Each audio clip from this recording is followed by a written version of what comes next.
नमस्कार मंडळी, लिसन विथ पूनम या चॅनलमध्ये तुमचं स्वागत आहे।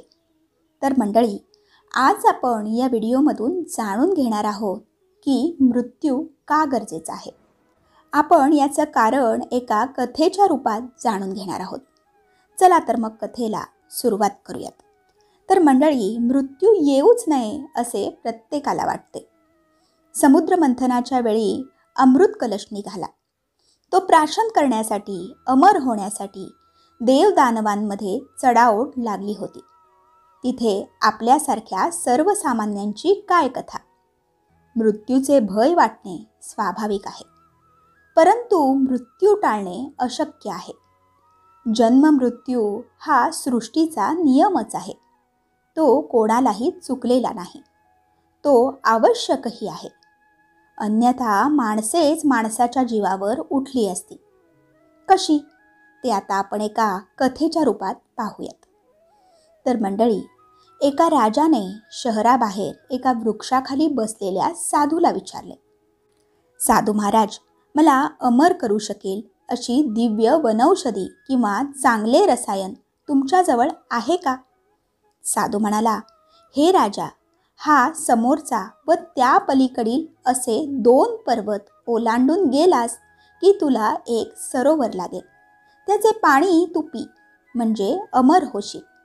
ते 2 पर्वत ओलांडून राजा त्या सरोवरापाशी गेला। त्याचे पाणी पिण्यासाठी आपल्या हाताची ओंजळ करून सरोवरावर तो वाकला। तेवढ्यात त्याच्या कानावर कुणीतरी कण्हत असल्याचा आवाज आला। पाणी पिणे बाजूला ठेवून राजा आवाजाच्या दिशेने गेला। एक जर्जर माणूस एका झाडाखाली आडवा पडून कण्हत असलेला त्याच्या दृष्टीस पडला। राजाने त्याला कण्हण्याचे कारण विचारले।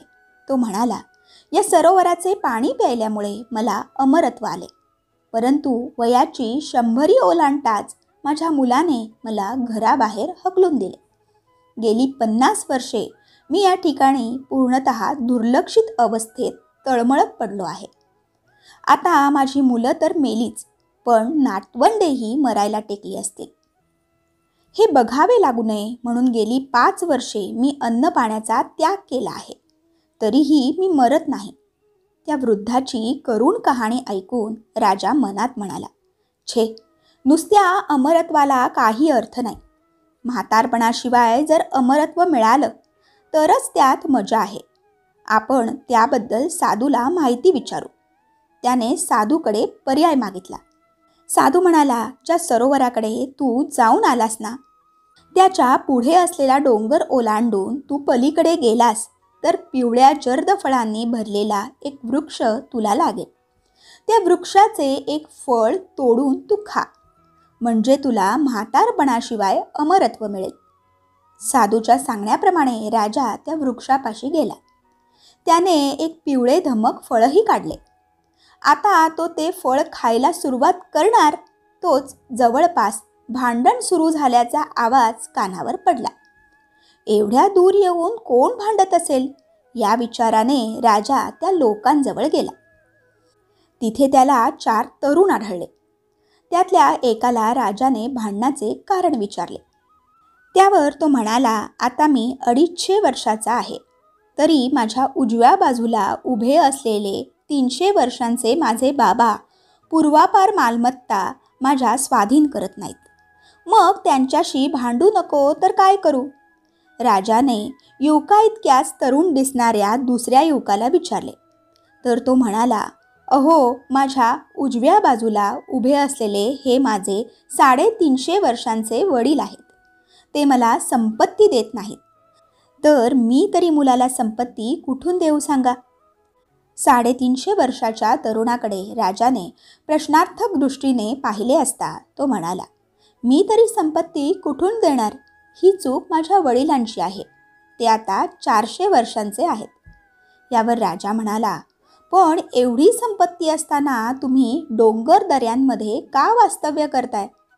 यावर पणजोबा म्हणाले, आमच्या घरात दिवस रात्र मालमत्तेवरून भांडणे होत असल्याने गावकऱ्यांनी आम्हाला गावाबाहेर हकलून दिले आणि आम्हाला इथे राहावे लागत आहे।